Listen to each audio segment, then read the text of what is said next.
Hello प्यारे बच्चों, स्वागत है आपका आपके अपने चैनल फी टाइम में। अपने प्रत्यावर्ती धारा पढ़ रहे थे बेटा। पिछले वीडियो में अपने औसत शक्ति के बारे में पढ़ा था। आज अपने नया टॉपिक कर रहे हैं। वीडियो को बेटा पूरा देखना है, वीडियो को ज़्यादा से ज़्यादा शेयर करना है, चैनल को सब्सक्राइब कीजिए और आपको अच्छा लगे तो ज़्यादा से ज़्यादा इसमें अपने को शेयर करना है, ठीक है। अपने पास आज का जो टॉपिक है बेटा वो है कार्यहीन धारा। कार्यहीन धारा, कार्यहीन धारा क्या होती है, वाटलेस करंट किसे कहते हैं। कार्यहीन धारा ऐसी प्रत्यावर्ती धारा होती है जो प्रत्यावर्ती परिपथ में प्रवाहित होती है, परंतु जिसके कारण शक्ति व्यय जो है वो शून्य हो, शक्ति ह्रास क्या हो, शक्ति ह्रास अपने पास क्या हो, जीरो हो। तो ऐसी धारा को क्या कहते हैं, अपने कार्यहीन धारा कहते हैं। प्रत्यावर्ती परिपथों में प्रवाहित ऐसी धारा जिससे ऊर्जा हानि या शक्ति व्यय जो है वो क्या हो, शून्य हो, उस धारा को अपने क्या कहते हैं, कार्यहीन धारा कहते हैं। पिछले टॉपिक में अपने पढ़ा था बेटा कि शुद्ध प्रतिरोध शुद्ध प्रेरकत्व तथा शुद्ध धारिता, शुद्ध प्रेरकत्व तथा शुद्ध धारिता, शुद्ध प्रेरकत्व और शुद्ध दारितीय जो परिपथ होते हैं, शुद्ध दारितीय जो परिपथ होते हैं, उन परिपथों में शक्ति व्यय क्या होता है, शून्य होता है। उस शक्ति का मान अपने पास क्या था बेटी, जीरो था। शक्ति व्यय क्या था, जीरो था। तो शुद्ध प्रेरकत्व और शुद्ध दारितीय परिपथों में प्रवाहित धारा को क्या कहते हैं, कार्यहीन धारा कहते हैं, वाटलेस करंट कहते हैं। कार्यहीन मतलब जो काम नहीं करती उसको अपने क्या कहते हैं, जो काम नहीं करता उसको निकम्मा कहते हैं। तो ये एक तरह से क्या होगी, निकम्मी धारा होगी। तो वाटलेस करंट अपने पास ये है। अब देखिए अपने पास क्या है, ये वोल्टता है ERMS और ये अपने पास धारा है IRMS। इन दोनों के बीच में कोण जो है वो फाई है, कलांतर जो है वो फाई है। तो अपने पास धारा के दो घटक आ जाएंगे बच्चे।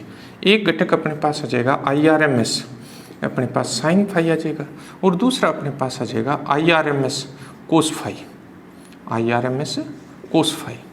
ये अपने पास धारा घटक IRMS कोस फाई जो है वो क्या है, वोल्टता के अनुदिश है। तो इसके कारण क्या होगा, शक्ति व्यय होगा। मतलब इस धारा और इस वोल्टता में कलांतर क्या है, जीरो है। तो यहाँ क्या होगा, शक्ति व्यय होगा। तो ये जो घटक होता है IRMS कोस फाई, ये कार्यकारी घटक कहलाता है, कार्यकारी घटक कहलाता है। धारा का क्या है, कार्यकारी घटक है, ये कार्य करता है, मतलब शक्ति ह्रास होता है। ये जो घटक है IRMS साइन फाई, ये वोल्टता के क्या है, लंबवत है। वोल्टता के लंबवत है तो इन दोनों के बीच में कलांतर कितने डिग्री का हो गया, 90 डिग्री का। तो अपने पास इसके कारण शक्ति व्यय जो है वो क्या हो जाएगा, शून्य हो जाएगा। तो इसको क्या बोलते हैं, IRMS साइन फाई जो है, IRMS साइन फाई, ये कार्यहीन घटक कहलाता है, कार्यहीन घटक कहलाता है। तो सिंपल सा अपने पास है, प्रत्यावर्ती परिपथ में प्रवाहित ऐसी धारा जिसके द्वारा शक्ति व्यय शून्य होता है बेटा, उसे क्या कहते हैं, अपने कार्यहीन धारा, वाटलेस करंट कहते हैं। अब आता है अपने पास नेक्स्ट टॉपिक है, छोटा सा टॉपिक है बेटा, चोक कुंडली। चोक कुंडली क्या है, चोक कुंडली किसे कहते हैं। चोक कुंडली जो होती है बेटा वो ऐसी कुंडली होती है जिसका प्रेरकत्व L उच्च होता है, प्रेरकत्व L जो है उच्च होता है, और प्रतिरोध R जो है वो क्या होता है, न्यून होता है। ऐसी कुंडली जिसका प्रेरकत्व L उच्च हो और अपने पास प्रतिरोध R न्यून हो, उस कुंडली को क्या कहते हैं, चोक कुंडली कहते हैं। ऐसी कुंडली जिसका प्रेरकत्व उच्च तथा प्रतिरोध R न्यून हो, उस कुंडली को क्या कहा जाता है, चोक कुंडली कहा जाता है। ये कुंडली बनाई कैसे जाती है, ये अपने पास क्या होता है, नरम लोहे के क्रोड पर तांबे के विद्युत रुद्ध तारों को लपेटकर ये कुंडली तैयार की जाती है। किस पर, तांबे के विद्युत रुद्ध तारों को नरम लोहे के क्रोड पर लपेटकर ये कुंडली इस तरह से तैयार करते हैं कि इसका L उच्च रहे तथा R क्या रहे, न्यून रहे। L उच्च होने के कारण क्या होगा, धारा और वोल्टता के मध्य कलांतर जो है वो कितने डिग्री का हो जाएगा, 90 डिग्री का हो जाएगा। जब धारा और वोल्टता में कलांतर 90 डिग्री का हो जाएगा तो अपने पास शक्ति गुणांक का मान cos phi is equal to cos 90 is equal to क्या हो जाएगा, जीरो। तो इस कुंडली में शक्ति ह्रास लगभग क्या होता है, 0 होता है। अब एक चीज और देखिए, इस कुंडली का उपयोग अपने पास इसका L अधिक है तो इसका अपने पास क्या होगा, प्रेरणिक प्रतिघात का मान क्या हो जाएगा, उच्च हो जाएगा। और प्रेरणिक प्रतिघात का मान उच्च होने के कारण इसका उपयोग जो है वो प्रत्यावर्ती धारा को नियंत्रित करने में किया जाता है। प्रत्यावर्ती धारा को क्या करते हैं, नियंत्रित करने में इसका उपयोग किया जाता है।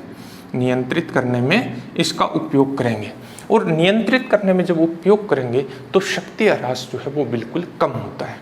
इस चौक कुंडली का उपयोग जो है वो ट्यूबलाइट में, पारद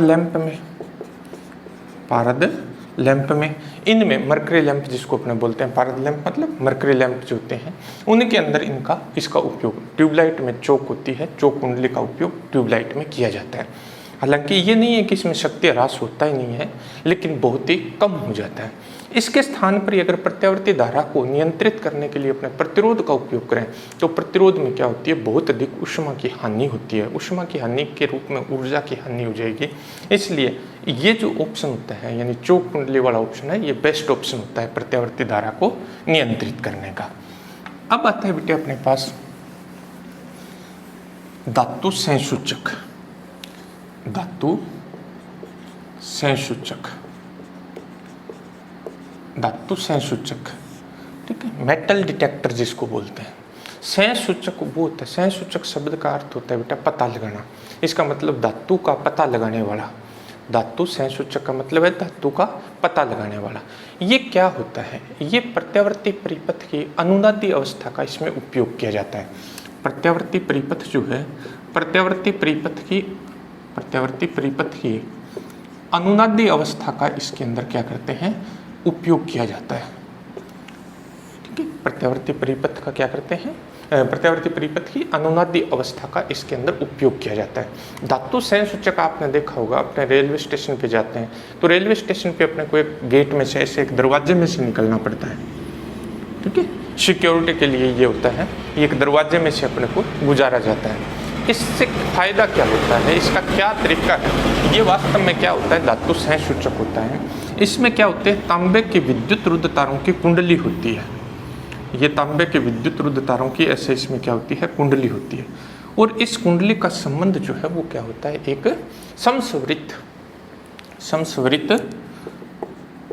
स्वरित संधारित्र से होता है।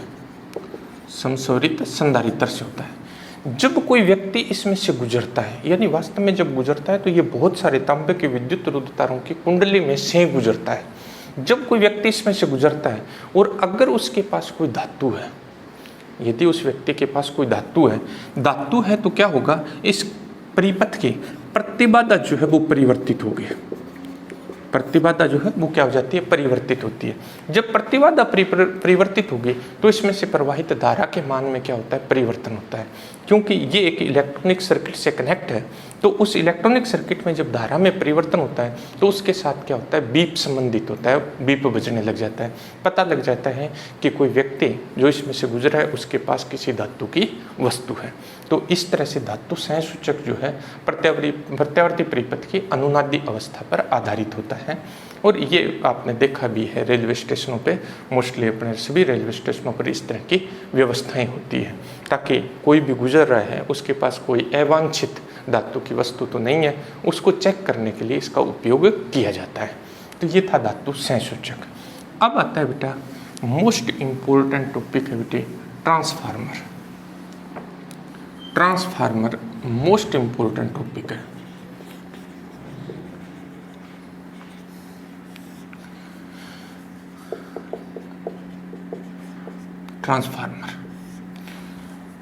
ट्रांसफार्मर में से एग्जाम में निश्चित रूप से क्वेश्चन आता है बेटा, ट्रांसफार्मर क्या है, ट्रांसफार्मर किस सिद्धांत पर काम करता है, ये छोटे क्वेश्चन हो गए। ठीक है, ट्रांसफार्मर की बनावट क्या है, इसकी कार्यविधि क्या है, ट्रांसफार्मर के प्रकार क्या होते हैं, और सबसे इम्पोर्टेंट जो क्वेश्चन है, ट्रांसफार्मर में ऊर्जा हानि के कारण और निवारण है, उसमें से निश्चित रूप से क्या होता है, क्वेश्चन पूछा जाता है। तो ट्रांसफार्मर है क्या चीज़, यह एक विद्युत युक्ति है। विद्युत युक्ति है ट्रांसफार्मर, क्या है, एक विद्युत युक्ति है। जिसका उपयोग जो है वो प्रत्यावर्ती धारा तथा प्रत्यावर्ती धारा तथा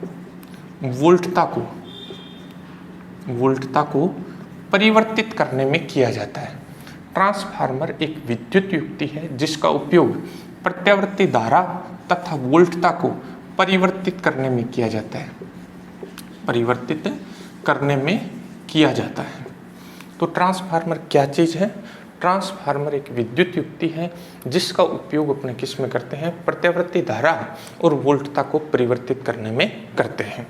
ये इसका सिद्धांत क्या है? मोस्ट इम्पोर्टेंट है बेटा, बड़ा सिंपल सा है कि ये किस सिद्धांत पर आधारित उपकरण है। सिंपल सा क्वेश्चन आ जाता है। ये अन्योन्य प्रेरण के सिद्धांत पर आधारित है।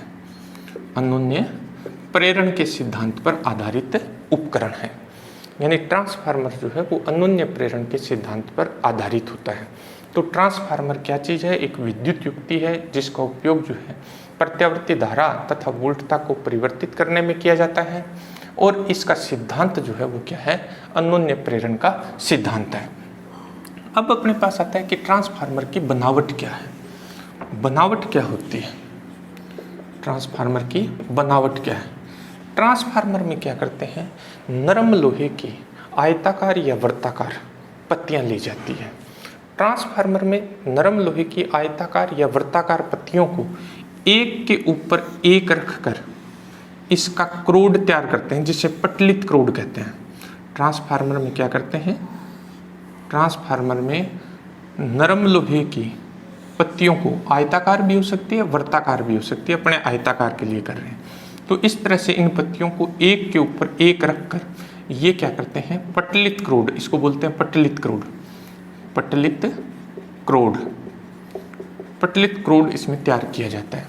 एक पत्ती रख दी, जैसे ये एक पत्ती रख दी आयताकार पत्ती, ये पत्ती रखने के बाद इस पर क्या कर देते हैं?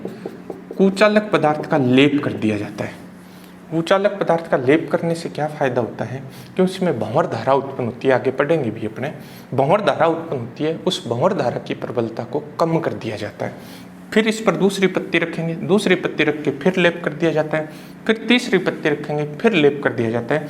इस तरह से क्या करते हैं? एक के ऊपर एक इन पत्तियों को रखकर पटलित क्रोड जो है वो तैयार किया जाता है। अब क्या करते हैं? इसके दो सिरों पर तांबे के विद्युत रुद्ध तारों की कुंडलियां लपेट दी जाती है। ये जो अपने पास पटलित क्रोड है, इस पटलित क्रोड के दो सिरों पर तांबे के विद्युत रुद्ध तारों की ऐसे कुंडलियां लपेट दी जाती है। तांबे के विद्युत रुद्ध तारों की कुंडलियां लपेट दी जाती है। ठीक है। एक कुंडली जो होती है, इस कुंडली का संबंध प्रत्यावर्ती वोल्टता स्रोत से कर दिया जाता है, और दूसरी कुंडली जो होती है उसका संबंध जो है वो लोड रेजिस्टेंस से कर दिया जाता है, लोड प्रतिरोध से कर दिया जाता है। एक तो प्रत्यावर्ती स्रोत से इसका संबंध कर दिया, प्रत्यावर्ती स्रोत जो है उससे संबंध कर दिया जाता है, और एक का संबंध किससे कर दिया गया है? लोड प्रतिरोध से कर दिया जाता है। जिस कुंडली का संबंध प्रत्यावर्ती वोल्टता स्रोत से करते हैं उससे प्राइमरी कॉइल, प्राथमिक कुंडली पी कहते हैं, और जिस कुंडली का संबंध अपने किससे करते हैं? प्रत्यावर्ती वोल्टता स्रोत लोड रेजिस्टेंस से करते हैं, उसे क्या कहते हैं? द्वितीय कुंडली कहा जाता है। तो ये याद रखना है कि प्राथमिक कुंडली कौन सी होती है और द्वितीय कुंडली कौन सी होती है। प्राथमिक कुंडली वह कुंडली है जिसका संबंध जो है वो किससे होता है? प्रत्यावर्ती वोल्टता स्रोत से होता है, और द्वितीय कुंडली वह कुंडली होती है जिसका संबंध जो है लोड प्रतिरोध से होता है। तो ये इसकी बनावट है। अब आता है अपने पास इसकी कार्यविधि क्या है। कार्यविधि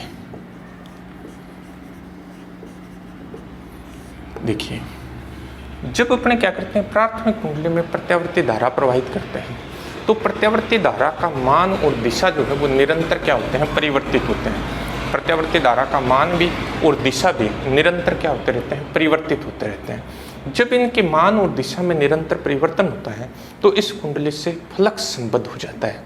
तो प्राथमिक कुंडली की प्रत्येक फेरे से संबद्ध, प्राथमिक कुंडली की प्रत्येक फेरे की बात कर रहा हूं, प्रत्येक फेरे से संबद्ध फ्लक्स फाई है। तो इससे क्या हो गया? फ्लक्स संबद्ध हो गया। अगर इस ट्रांसफार्मर में किसी तरह के फ्लक्स का क्षरण नहीं होता है, यानी फ्लक्स की हानि नहीं होती है, तो द्वितीयक कुंडली के प्रत्येक फेरे, द्वितीयक कुंडली के प्रत्येक फेरे से संबद्ध चुंबकीय फ्लक्स का मान जो है वो भी अपने पास क्या होगा, फाई होगा। यदि फ्लक्स का क्षरण नहीं होता है तो द्वितीय कुंडली के प्रत्येक फेरे से संबद्ध चुंबकीय फ्लक्स का मान भी क्या होगा, फाई होगा। अपने मान लेते हैं कि इस प्राइमरी कॉइल में फेरों की संख्या Np है और द्वितीय कुंडली में फेरों की संख्या Ns है। प्राथमिक कुंडली में धारा जो है वो Ip है और द्वितीय कुंडली में धारा जो है वो Is है। प्राथमिक कुंडली में वोल्टता Ep है और द्वितीय कुंडली में वोल्टता Es है। ठीक है। तब प्राथमिक कुंडली से संबद्ध कुल चुंबकीय फ्लक्स, प्राथमिक कुंडली से संबद्ध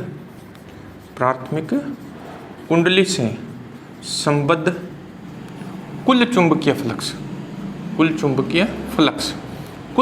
फ्लक्स हो जाएगा phi इज इक्वल टू आ जाएगा Np इंटू फाई।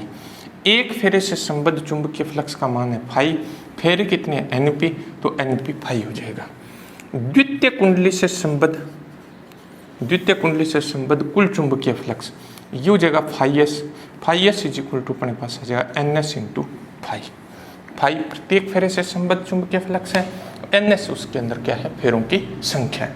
तो लेंज और फैराडे के नियम के अनुसार, क्योंकि ये प्रत्यावर्ती धारा है, प्रत्यावर्ती धारा का मान निरंतर बदल रहा है तो इस फ्लक्स में क्या होता है, परिवर्तन होता है। और जब फ्लक्स में परिवर्तन होता है तो प्रेरित विद्युत वाहक बल जो है वो उत्पन्न हो जाता है। तो प्राथमिक कुंडली में प्रेरित विद्युत वाहक बल, प्राथमिक कुंडली में प्रेरित विद्युत वाहक बल,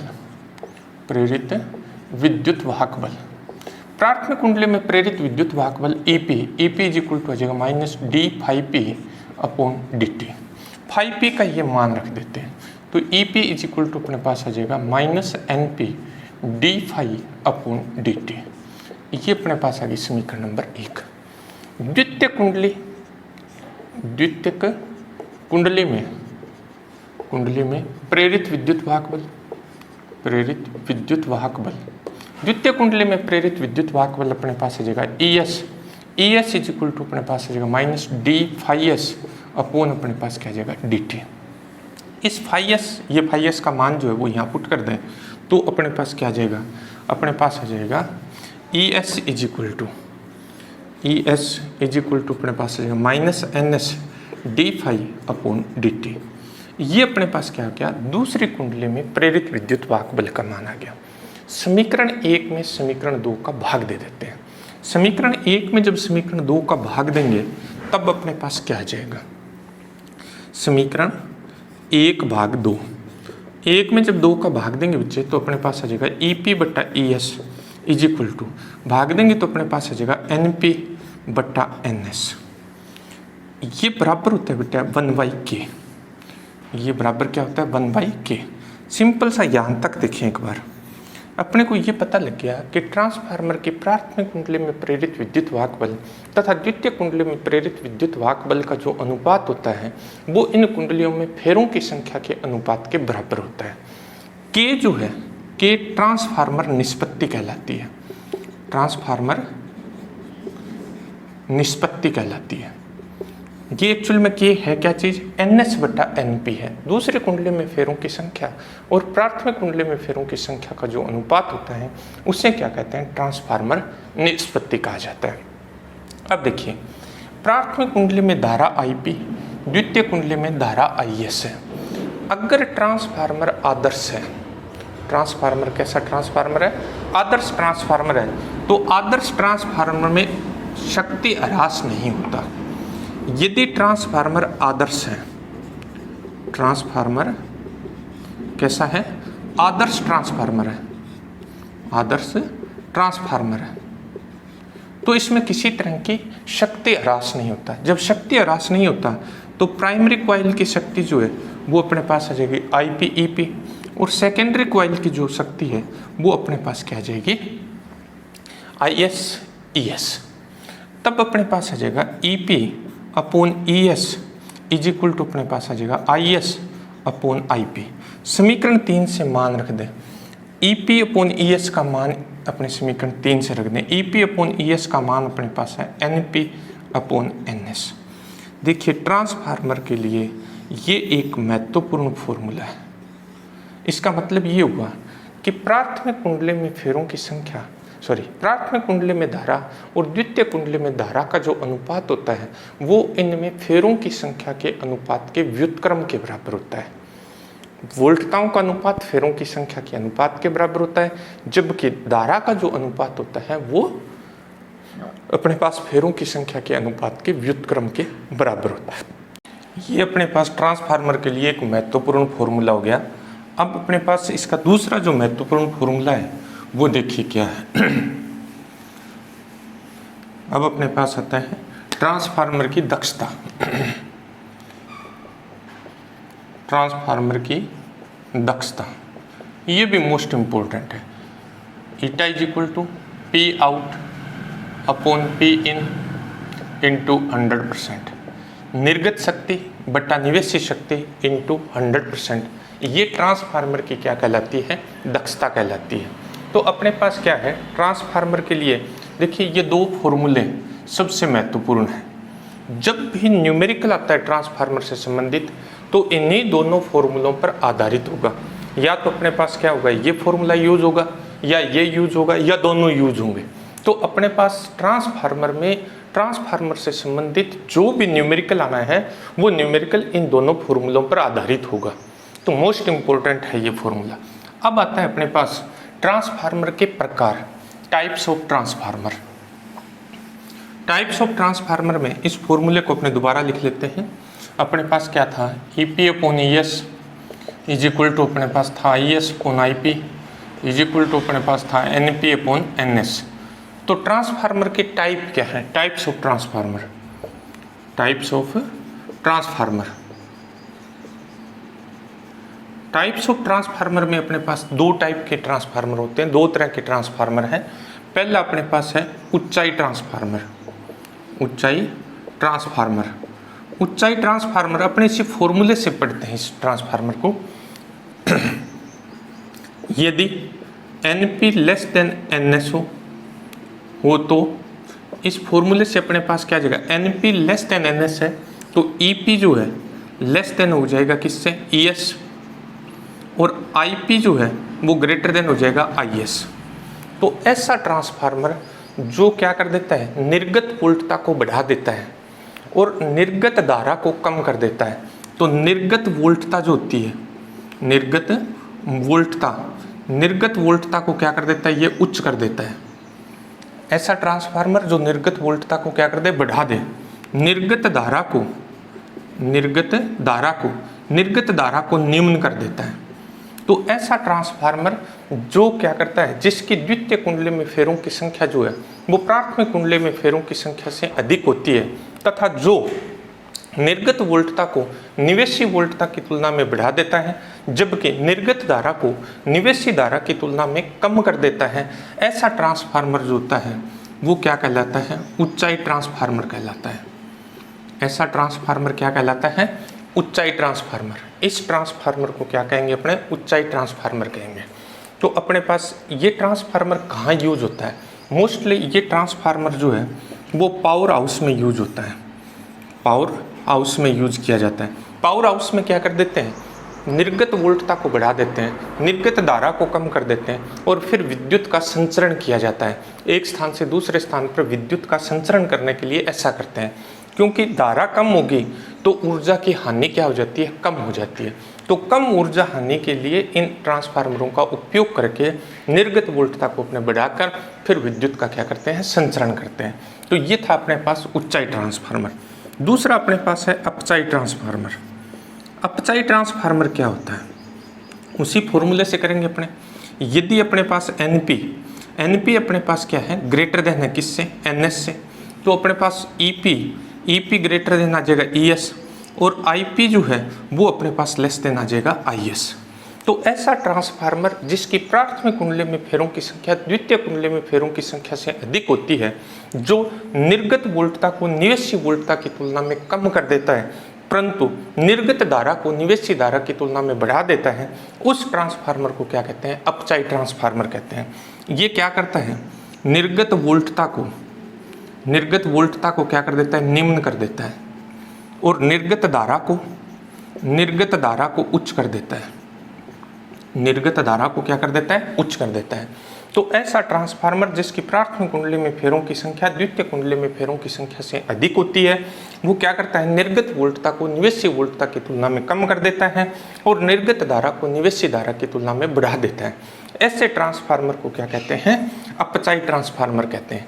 गलियों में जो ट्रांसफार्मर लगे होते हैं वो सारे के सारे ट्रांसफार्मर किस टाइप के होते हैं? अपचायी टाइप के ट्रांसफार्मर होते हैं। अपने गलियों में जो ट्रांसफार्मर देखते हैं वो ट्रांसफार्मर किस टाइप के होते हैं? अपचायी। और इसका बिल्कुल एक सिंपल सा एग्जाम्पल है, मोबाइल चार्जर जो है वो क्या है? मोबाइल चार्जर भी अपने पास अपचायी ट्रांसफार्मर के उपयोग से बनाया गया है। और क्या विधि है उसमें वो अलग मैटर है, लेकिन इसके अंदर किस टाइप का ट्रांसफार्मर होता है? अपचायी टाइप का ट्रांसफार्मर होता है। कैसे? क्योंकि अपने घरों में 220 वोल्ट की वोल्टेज आती है, और जब अपने चार्ज करते हैं मोबाइल को तो अपने को 3 से लेकर 6 वोल्ट तक की वोल्टताएं देते हैं। अलग अलग टाइप के चार्जर अपने पास होते हैं, तो 3 वोल्ट से लेकर 6 वोल्ट तक, यानी ये 220 वोल्ट को किस में बदल दिया? इसने 3 वोल्ट में बदल दिया। तो अपने पास निवेशी वोल्टता क्या थी? उच्च थी। निर्गत वोल्टता क्या होगी? निम्न होगी। तो चार्जर में भी अपने पास क्या होता है? अपचायी टाइप का ट्रांसफार्मर होता है। तो ये 2 तरह के ट्रांसफार्मर हैं। ये ट्रांसफार्मर मोस्टली एक स्थान से दूसरे स्थान पर, यानी पावर हाउस जहाँ जनरेशन होता है वहाँ से विद्युत को दूसरे स्थानों पर भेजने के लिए उच्चाई ट्रांसफार्मर का उपयोग किया जाता है। फिर घरेलू उपयोग हेतु वितरण के लिए क्या करते हैं? अपचायी ट्रांसफार्मर का उपयोग किया जाता है। मतलब गलियों में जो ट्रांसफार्मर लगे होते हैं, रोड पे आपने जो ट्रांसफार्मर देखे हैं, वो ट्रांसफार्मर किस टाइप के होते हैं? अपचायी टाइप के होते हैं। तो ये था ट्रांसफार्मर के टाइप। अब आता है इसका महत्वपूर्ण क्वेश्चन अपने पास क्या है? ट्रांसफार्मर में ऊर्जा हानि के कारण तथा निवारण। ट्रांसफार्मर में ऊर्जा हानि के कारण तथा निवारण। देखिए, ऊर्जा की हानि होगी, लेकिन अपने उनको कम कैसे कर सकते हैं, ऐसा अपने पढ़ेंगे। यानी अपने किसी ऊर्जा हानि को रिमूव नहीं कर सकते, कम कर सकते हैं। तो ऊर्जा हानि को कम कैसे कर सकते हैं, उनके बारे में पढ़ेंगे। पहली ऊर्जा हानि अपने पास है ताम्रिक हानि का मतलब क्या है? ट्रांसफार्मर में जो कुंडली बनाई जाती है वो तांबे के तारों की बनाई जाती है। ट्रांसफार्मर में जो कुंडली बनाते हैं अपने, वो किसकी बनाते हैं? तांबे के तारों की। हालांकि तांबे का प्रतिरोध कम होता है, लेकिन प्रतिरोध होगा तो सही। अगर R है तो I2RT के रूप में ऊर्जा की हानि होगी, क्योंकि प्रतिरोध का मान 0 नहीं हो सकता। तो कुछ तो प्रतिरोध है, तो I2RT के रूप में ऊर्जा की हानि होगी। इस हानि को क्या कहते हैं? ताम्रिक हानि कहा जाता है। ये जो ऊर्जा हानि होती है इस ऊर्जा हानि को क्या कहते हैं? ताम्रिक हानि कहा जाता है। इसको कम कैसे करें? दूर नहीं कर सकते, पहली बात कर रहे थे अपने, कम कर सकते हैं। अपने कम करने के लिए अपने क्या करते हैं? तांबे के मोटे तारों की कुंडली बनाई जाती है। मोटे तारों की कुंडली काम में लेते हैं। जब तार की मोटाई बढ़ा देते हैं तो अपने को पता है प्रतिरोध का मान क्या हो जाता है? कम हो जाता है, क्योंकि प्रतिरोध जो होता है वो अनुप्रस्थ काट क्षेत्रफल के व्युत्क्रमानुपाती होता है। जब तार को मोटा करेंगे तो R कम हो जाएगा। जब R कम होगा तो I2RT के रूप में ऊर्जा की हानि क्या हो जाएगी? कम हो जाएगी। मतलब ताम्रिक हानि जो है वो क्या हो जाएगी? कम हो जाएगी। दूसरी जो अपने पास हानि होती है वो है फ्लक्स क्षरण, लीकेज ऑफ फ्लक्स। लीकेज कैसे होता है फ्लक्स का? यानी जो प्राथमिक कुंडली, अपने तो जब भी फॉर्मूला ड्राइव करते हैं तो आइडियल कंडीशन लेके फॉर्मूला ड्राइव करते हैं, लेकिन जब अपने क्या करते हैं, प्राथमिक कुंडली से संबद्ध जो चुंबकीय फ्लक्स होता है वो पूरा का पूरा जो है वो द्वितीय कुंडली से संबद्ध नहीं हो पाता है। मतलब कुछ ना कुछ फ्लक्स का क्या हो जाता है? क्षरण हो जाता है, लीकेज हो जाता है। इस लीकेज को कम कैसे किया जाए? इस लीकेज को कम करने के लिए क्या करते हैं? ये अपने पास प्राइमरी कॉइल है, इसी के ऊपर क्या करते हैं? सेकेंडरी कॉइल को बाउंड कर दिया जाता है। यानी प्राथमिक कुंडली के ऊपर ही द्वितीय कुंडली को लपेटकर इस फ्लक्स क्षरण को कम किया जाता है। दूर नहीं होता कोई भी, कोई भी ऊर्जा हानि दूर नहीं होती, तो फ्लक्स क्षरण को क्या कर दिया जाता है, कम कर दिया जाता है। तीसरे प्रकार की अपने पास है क्या, शिथिल्य ह्रास। शिथिल्य ह्रास, पहली बात तो शिथिल्य ह्रास होता क्या है। देखिए अपने पास जो क्रोड काम में लेते हैं, उस क्रोड के ऊपर अपने क्या किया है, तांबे के विद्युत रुद्ध तारों की कुंडलियां लपेटी है। क्रोड के ऊपर अपने क्या किया, तांबे के विद्युत रुद्ध तारों की कुंडलियां लपेटी और उनमें क्या किया, प्रत्यावर्ती धारा प्रवाहित की। तो जब अपने प्रत्यावर्ती धारा प्रवाहित करते हैं तो प्रत्यावर्ती धारा का मान और दिशा निरंतर बदलते हैं।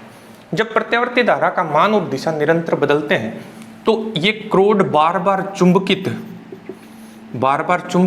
तथा विचुंबकित होता है। ये क्रोड बार बार चुंबकित तथा क्या होता है, विचुंबकित होता है। जब ये चुंबकित होता है तो ये ऊर्जा लेता है। जब ये विचुंबकित होता है तो ऊर्जा देता है। जब ये चुंबकित होगा तो ऊर्जा लेगा, विचुंबकित होगा तो ऊर्जा देगा। ये ऊर्जा हमेशा ज्यादा होती है और जो देता है वो क्या होती है, कम होती है। मतलब ले ऊर्जा ज्यादा रहा है, दे कम रहा है, तो ऊर्जा की क्या होगी, हानि होगी। इस हानि को क्या कहते हैं, शिथिल्य ह्रास कहते हैं। अब इसको कम कैसे किया जाए, इसको कम करने के लिए, क्योंकि शिथिल्य ह्रास जो होता है वो अपने पास शिथिल्य वक्र के क्षेत्रफल पर निर्भर करता है। तो अपने ऐसे पदार्थ का चयन करें, क्रोड के लिए ऐसे पदार्थ का चयन करेंगे जिसके शिथिल्य पास का क्षेत्रफल जो है वो न्यूनतम हो। शिथिल्य पास का पिछले लेसन में अपने किया था, शिथिल्य पास का क्षेत्रफल जो है वो कम होना चाहिए, ऐसे पदार्थ का अपने चयन करेंगे। तो ऐसा पदार्थ अपने पास क्या है, नरम लोहा है। नरम लोहे के लिए शिथिल्य पास का क्षेत्रफल क्या होता है, कम होता है। तो नरम लोहे का उपयोग करके, क्रोड के रूप में नरम लोहे का उपयोग करके अपने शिथिल्य ह्रास को क्या कर सकते हैं, कम कर सकते हैं। अब आता है चौथे प्रकार की ऊर्जा हानि। चौथे प्रकार की जो ऊर्जा हानि है वो अपने पास है क्या, भंवर धारा के रूप में ऊर्जा हानि। भंवर धारा के कारण ऊर्जा की हानि होती है। यानी भंवर धारा कैसे उत्पन्न होती है, देखिए क्रोड में क्या होता है, क्रोड के ऊपर अपने क्या की है, तांबे की विद्युत रुद्ध तारों की कुंडलियां लपेटी है जिसमें प्रत्यावर्ती धारा प्रवाहित हो रही है। तो प्रत्यावर्ती धारा के मान में निरंतर क्या होता है, परिवर्तन होता है, जिससे क्या होता है, क्रोड जो होता है उस क्रोड में भंवर धारा उत्पन्न हो जाती है। क्रोड में भंवर धारा उत्पन्न हो जाती है। इस भंवर धारा के कारण भी I²RT के रूप में ऊर्जा की हानि होती है। अब इसको कम कैसे करें, इसको कम करने के लिए ट्रांसफार्मर का जो क्रोड होता है उस क्रोड को अपने कैसा बनाया है, पटलित बनाया है। पटलित का मतलब पहले भी अपने बात की थी जब बनावट पड़ी थी। अपने एक आयताकार इस तरह से पत्ती ले, इस पत्ती के ऊपर क्या करते हैं, कुचालक पदार्थ का लेप या वार्निश कर देते हैं। वार्निश मतलब रंग कर देते हैं, वार्निश कर दी जाती है, जिससे क्या होता है कि एक पत्ती में जो भंवर धारा उत्पन्न होती है वो दूसरी पत्ती से संबद्ध नहीं हो पाती है। एक पत्ती में उत्पन्न भंवर धारा दूसरी पत्ती से संबंध नहीं होती, तो भंवर धारा की प्रबलता कम हो जाती है। प्रबलता कम, यानी I की वैल्यू उत्पन्न होगी लेकिन कम हो जाएगी। तो I²RT के रूप में ऊर्जा की हानि क्या हो जाएगी, कम हो जाएगी। ये मोस्ट इंपॉर्टेंट क्वेश्चन है।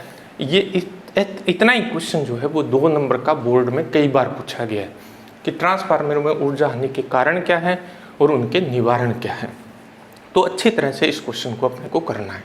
ये था अपने पास प्रत्यावर्ती धारा चैप्टर पूरा कंप्लीट हो गया बेटे। अच्छी तरह से इस चैप्टर को आप पढ़ना है, बड़ा ही इंपॉर्टेंट चैप्टर है। हायर स्टडी में भी जब भी आप आगे पढ़ेंगे तब भी ये काम आना है। तो इस चैप्टर को आप अच्छी तरह से पूरा लर्न कीजिए, वीडियो को पूरा देखिए, वीडियो को ज़्यादा से ज़्यादा शेयर कीजिए, चैनल को सब्सक्राइब कीजिए और आपको कोई प्रॉब्लम हो तो आप मुझे कमेंट कीजिए। थैंक यू बेटे।